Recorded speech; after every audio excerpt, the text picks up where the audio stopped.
I mean, when you say you're in a church with a socialist priest and Yeah. an atheist congregation, that Mhm. line is still twisting my mind up a little bit.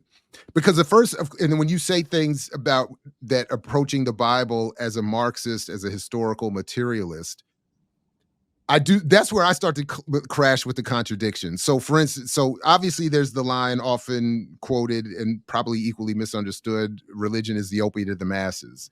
Mhm. How do Marxists or how do you think that should be interpreted, or how do you interpret that? I mean, Um, yeah, go ahead. Yeah. let's look at religion today. And Hmm. it's not only Christianity, Hmm. right? Religion in general. In so many ways, it serves as like some sort of escapism. You build church that is disconnected from real life. People come into church, they feel good, and they come out to deal with the world that is not good. And so when we think about liberation theology from a Marxist when we think about liberation theology, which comes from a Marxist perspective, is about building heaven on earth. People don't need to die for them to live dignified lives. They don't, right? And here comes the sense of community. Here comes the sense of how do we explore these texts in a way that are meaningful and purposeful for people to be able to acquire the strength to do what they need to do. So it's substance versus escapism, two different things. It is changing the material conditions rather than charity, right? And if you engage in charity, is also about engaging in popular and political education about why is charity even necessary.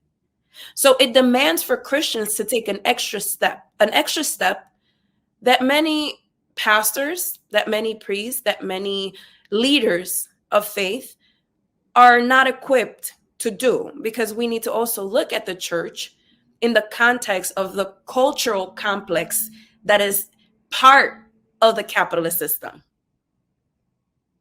They're not equipped to do these things unless they're actually reading the world through a Marxist lens.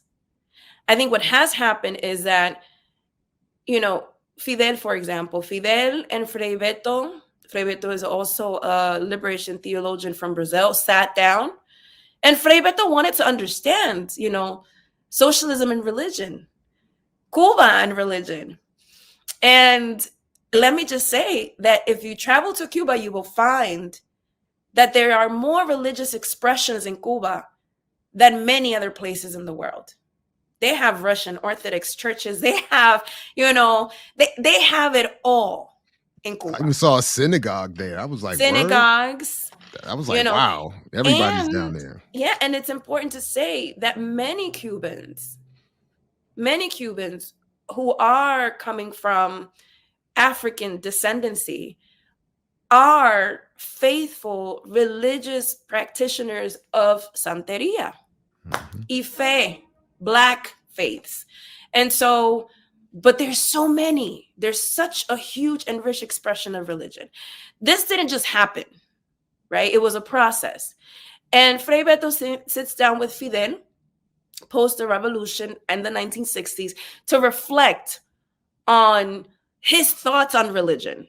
And Fidel basically shares that religion, as he knew it before the revolution, served capitalists, that the highest people in these positions of power, the archdiocese, the bishops, all these people served to advance the levels of poverty, the levels of ignorance, of illiteracy.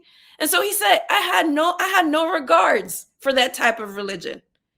So they were part of the capitalist class. And yes, they were denied space here, and says it firmly. And then he also said, and I made a mistake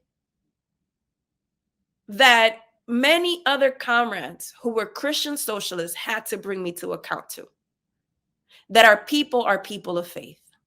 And if we wanted the people in this revolution, we needed to affirm their faith. Simple. we could talk about all we want, but our people are going to be following, Mary and Jesus. So why not learn the liberation aspects of their faith so that we could speak the same language? That is what Fidel taught me. You know what I'm saying? Oh And yeah.